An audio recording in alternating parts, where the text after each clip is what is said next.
Yeah, it's definitely not showing live here. But remember last night when I sent you, Facebook says they're having trouble with live streams or scheduling. I don't know if it still said that when you went in there this morning. Yeah, I think that's what happened. Um, I think the stream key is what's actual the issue. Really? Because I can go into live right now and pop us live and we're going. It's the scheduling that seems to be all screwed up. Well, I mean, even if I were to go live right now, like the waiting for live video, maybe you could go live through the Zoom because as of now, I can actually put the camera on. Oh no, it says I have camera issues. Hold on here. Hold on. Creator Studio. Don't forget, we are live on YouTube.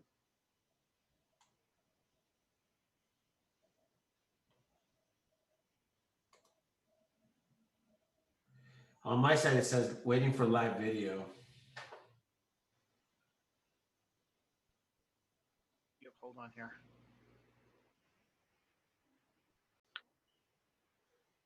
What I noticed yesterday was, oh, the stream key looks like it changed.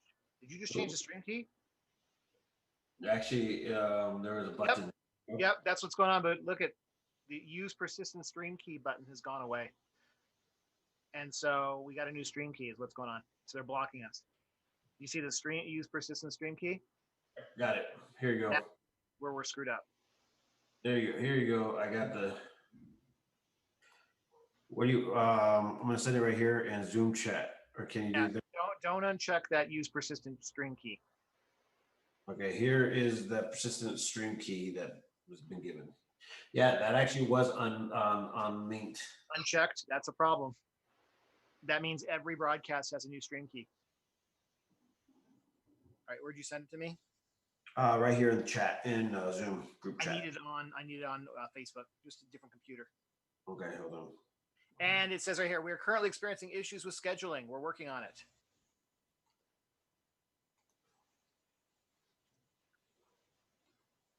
Okay.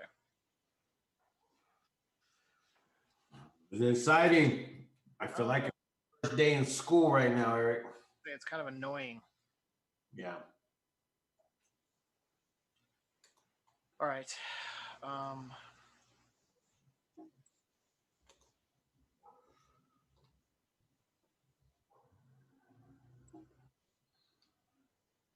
I actually think I could go live right now. hold on, you'll break it. Don't do it.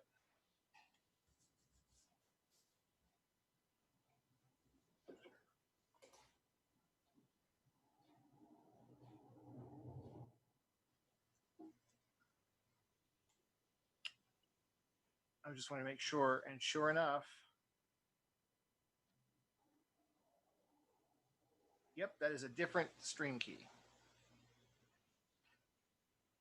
I don't know why they keep changing the persistent stream key, but it's not good. Yeah, you would think that persistent meant exactly what it meant. Well, it has been persistent for months. Yep.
All right, San Martin, are you in the the live stream?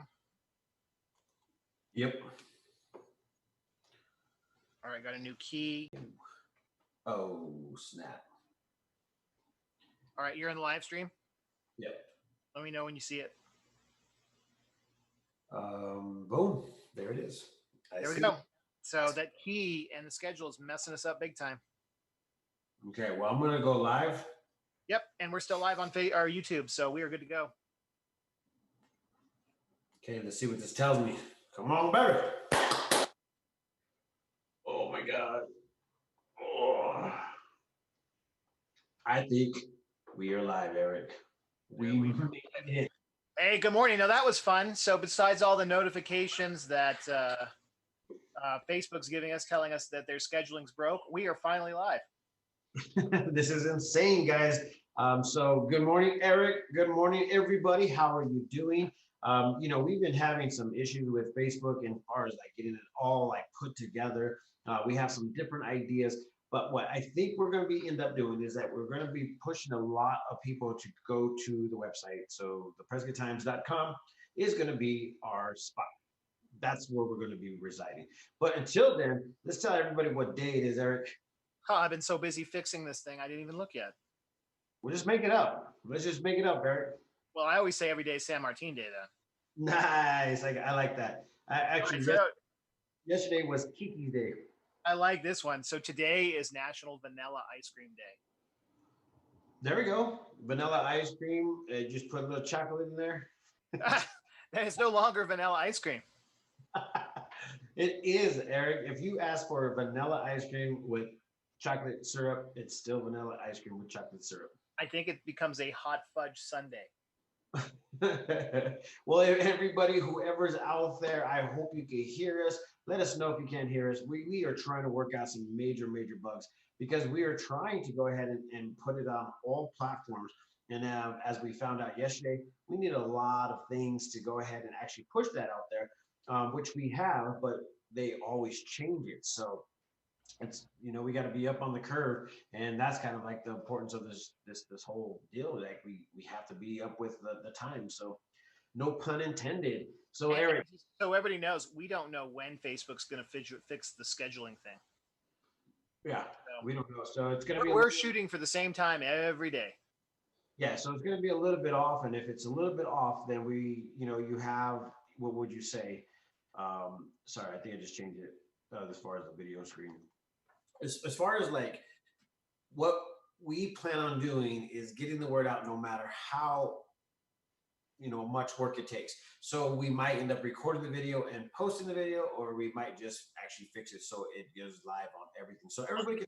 I like live. I love the comments and the feedback. Most people don't realize we sit here and watch the comments and respond to people in real time, and I think that's cool. So I'd hate to ever have to go recording, but we'll do what we have to do. Yeah, and that helps out a lot because basically, we could get you information right off the bat, and when we have this, everybody's getting informed, and I hear a lot of people on the streets are like, "Hey, thanks for what you do. It's amazing. It's awesome." Even though we can't actually talk about, we can't get everything in the morning show because there's a lot of information that comes in on a regular basis.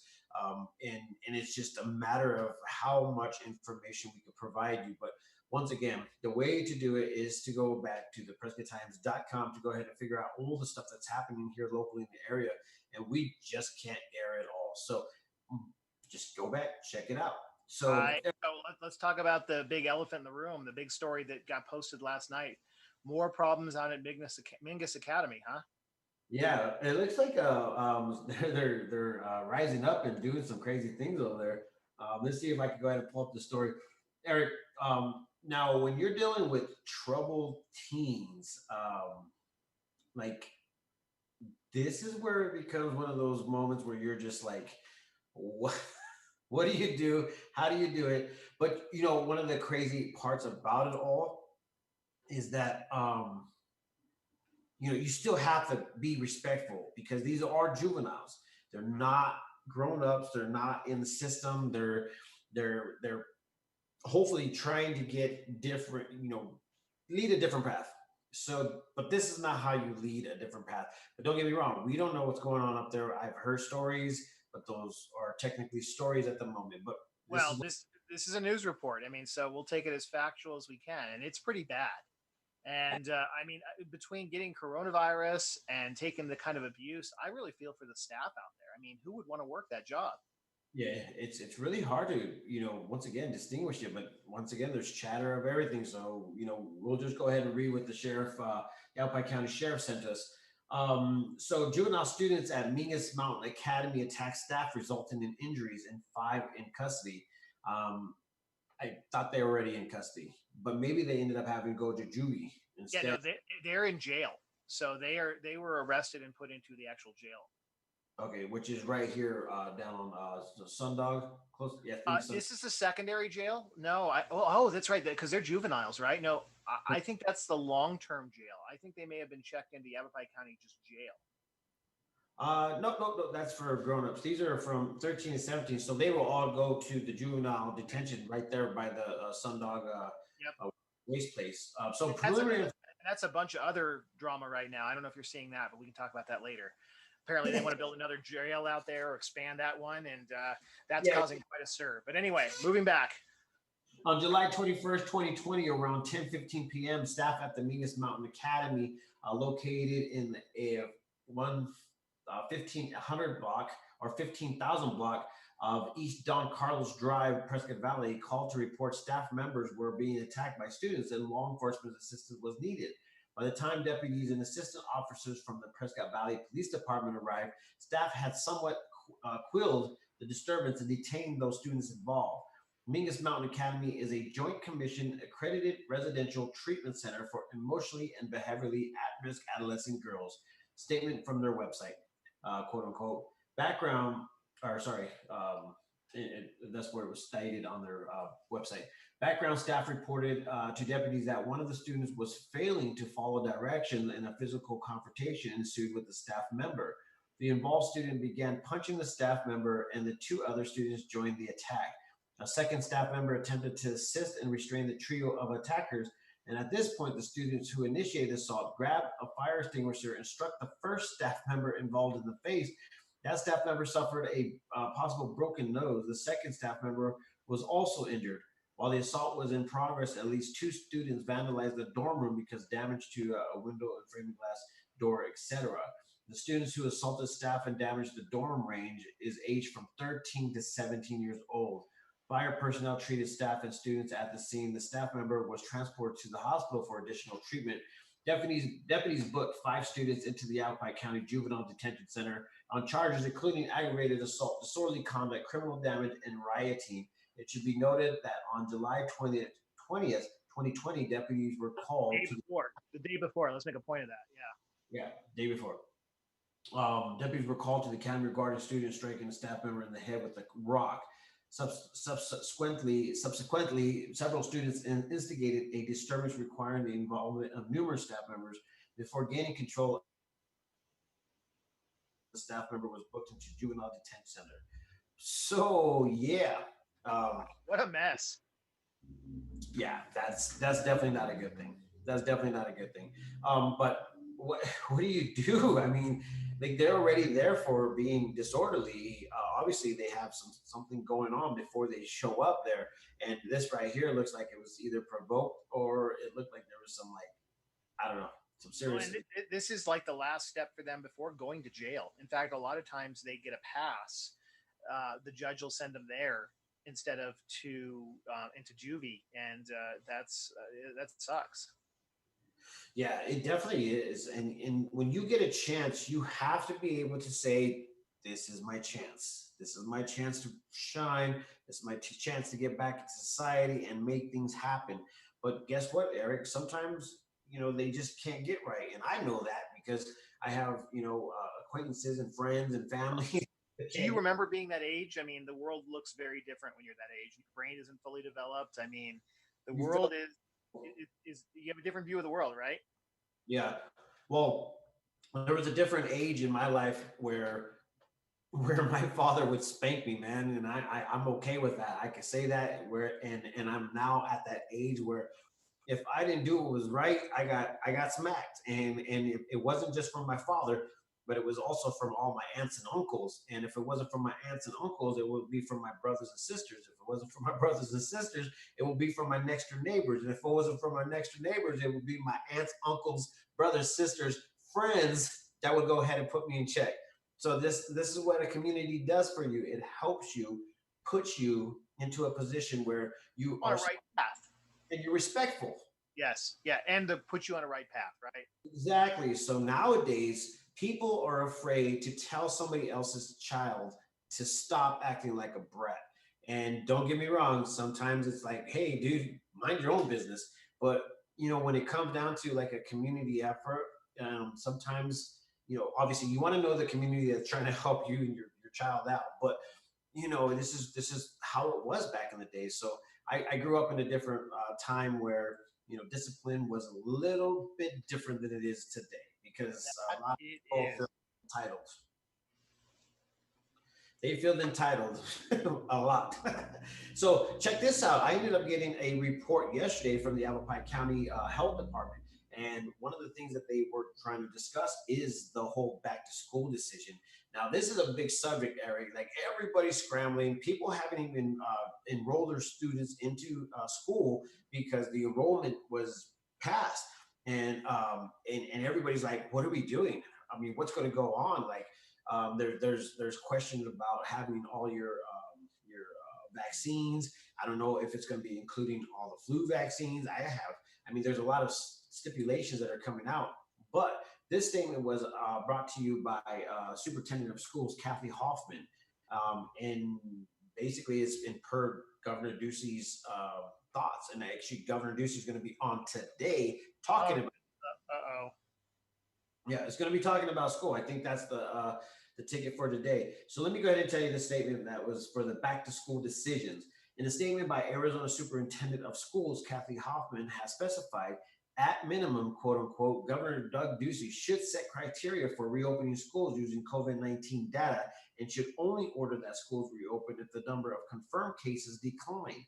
I want students in our classrooms. Let me see. I want students back in our classrooms because that's the best place for learning and growing, quote unquote.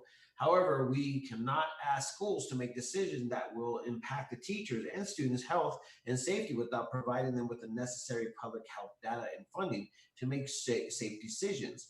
Hoffman's statement also called for the governor to guarantee school full funding if they can only hold classes online. If Ducey were to follow through on the request, it would be a relief for school leaders and say that they're balancing the possibilities of economic crisis within the safety of teachers and students.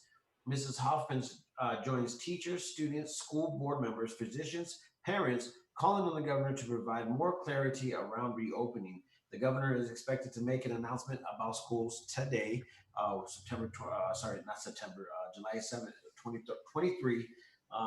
YCCHS has been working closely with the Yavapai County Educational Service Agency and the superintendent of the school districts in reviewing plans and providing guidelines.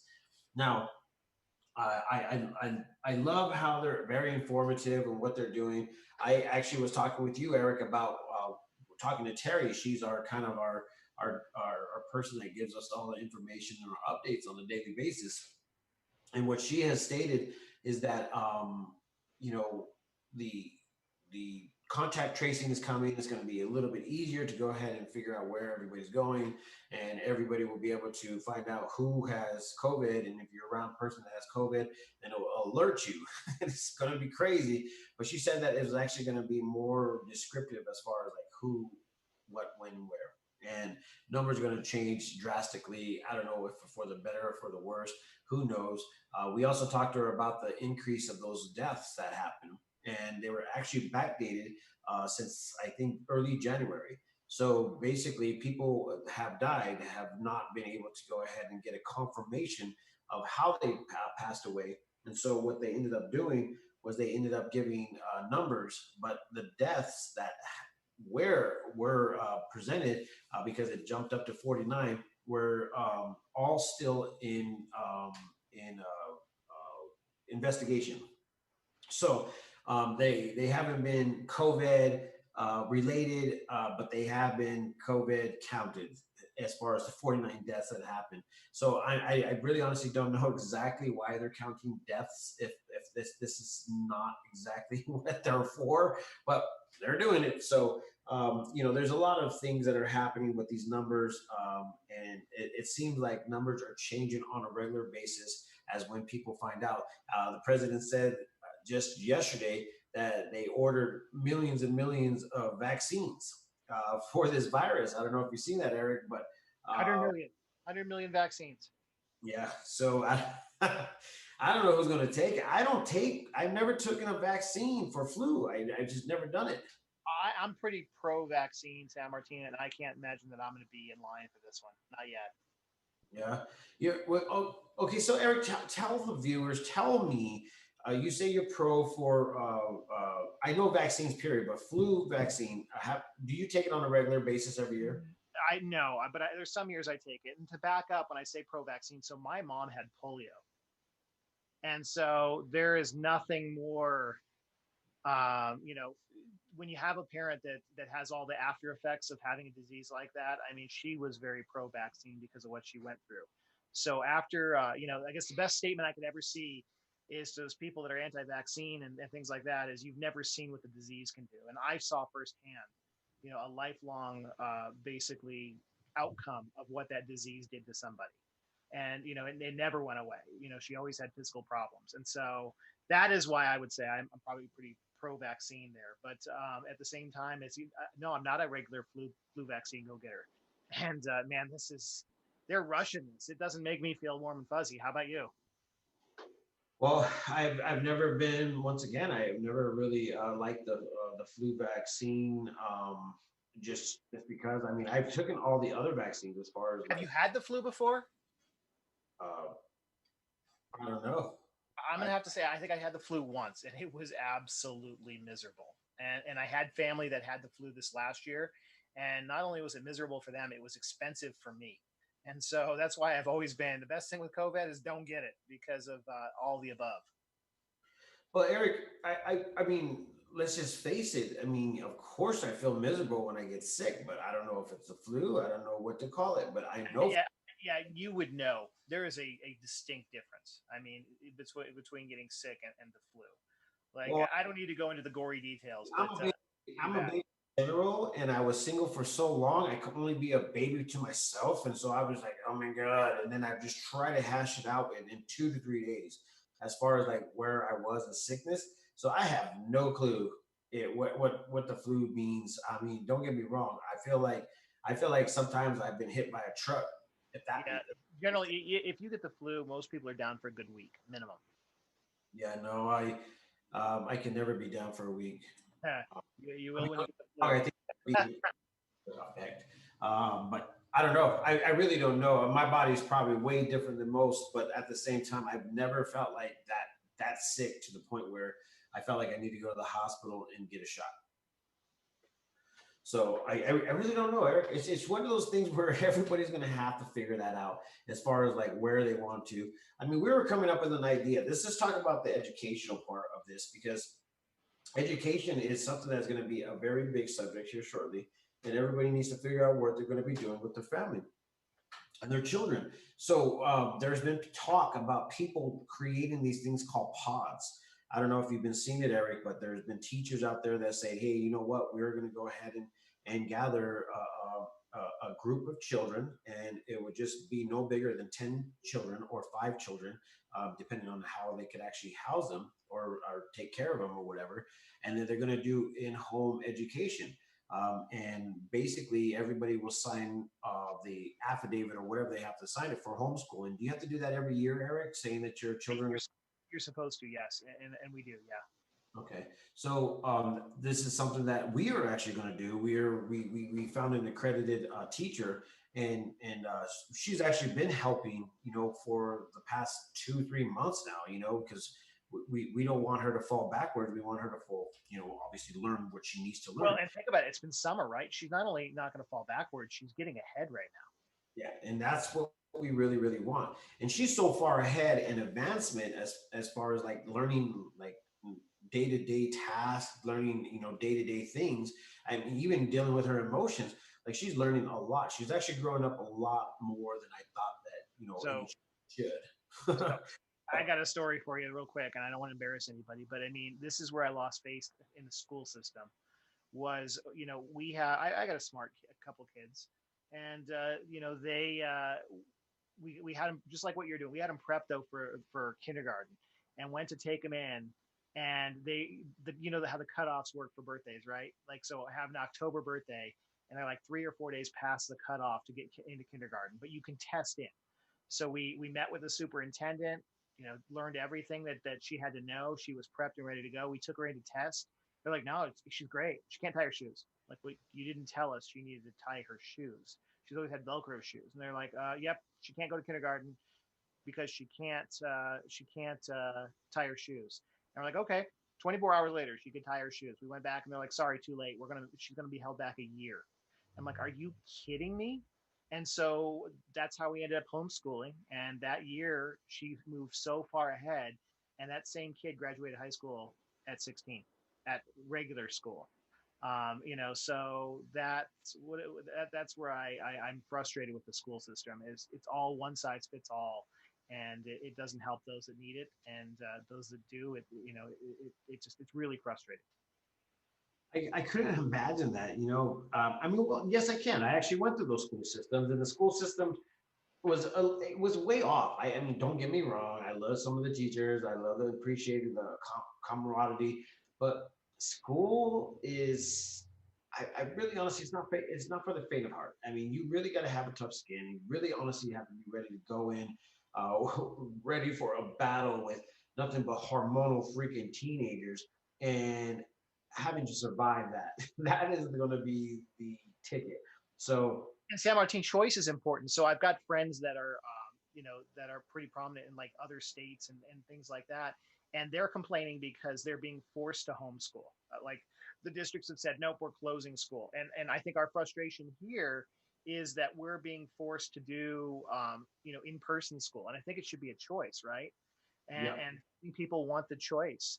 And I think that if schools start being flexible and giving parents choices, that'll be huge. Like some of the programs that we're seeing coming out of Prescott, I've been very frustrated with it, but it seems like they're becoming more and more flexible. And if they put the parents in charge, and that could be really exciting. So, there's going to be some details I think coming out later today about from the governor's thing. I'm excited to see, but man, all we want is choices, right?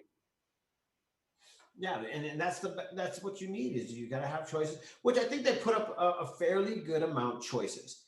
Now it's the 3-1, but I think it's in levels of how they get them back. Now, how in the world? How is it going to happen? I mean, how are people going to read? I don't know. This is insane. I mean, we are obviously not used to this, the new normal. And I was talking to an older guy the other day, and I was like, "Remember when the Jetsons were running around, and every time you had to go outside, you had to wear the thing over your head." You can't say Jetsons anymore. I don't think they're PC. I don't think they're okay anymore. The Jetsons? I don't think so. What do you mean they're not okay anymore? What happened? All those cartoons from the old days in the 60s and 70s and 80s, I don't think they're okay anymore. That's what I've been told. I miss them, but yeah. Oh, well, man, I missed that one. I definitely missed that one.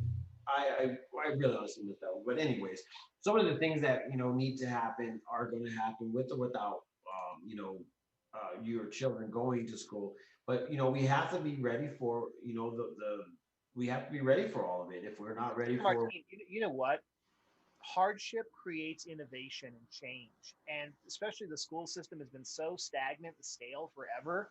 We need this. And I'm excited to see where we're going to go and come out of this because it could be something really, really good if it's done right.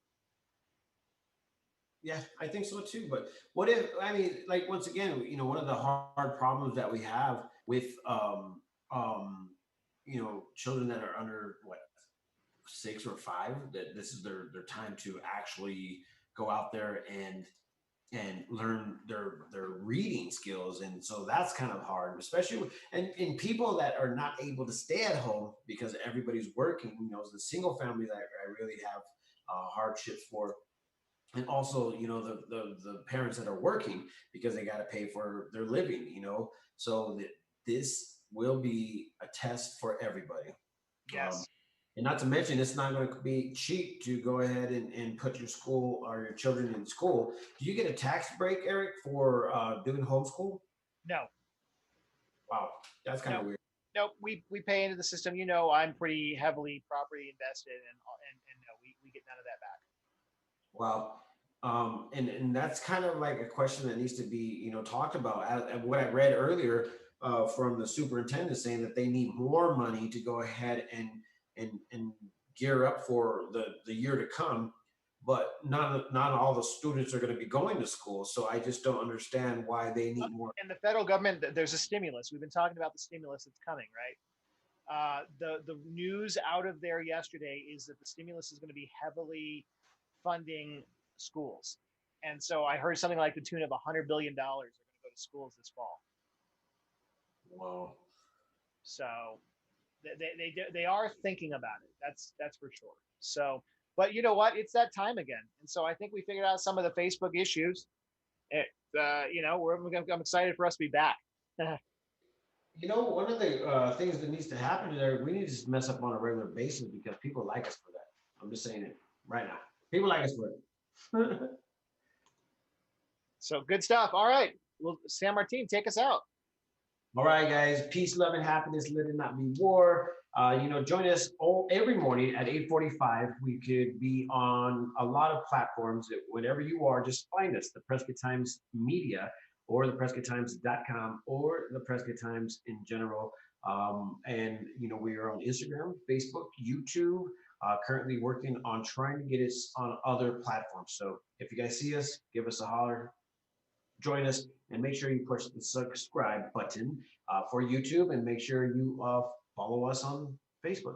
See us here first. So peace, love, and happiness. Let it not be war. I'll see you guys tomorrow because it's Friday. Yay! I like Uh, to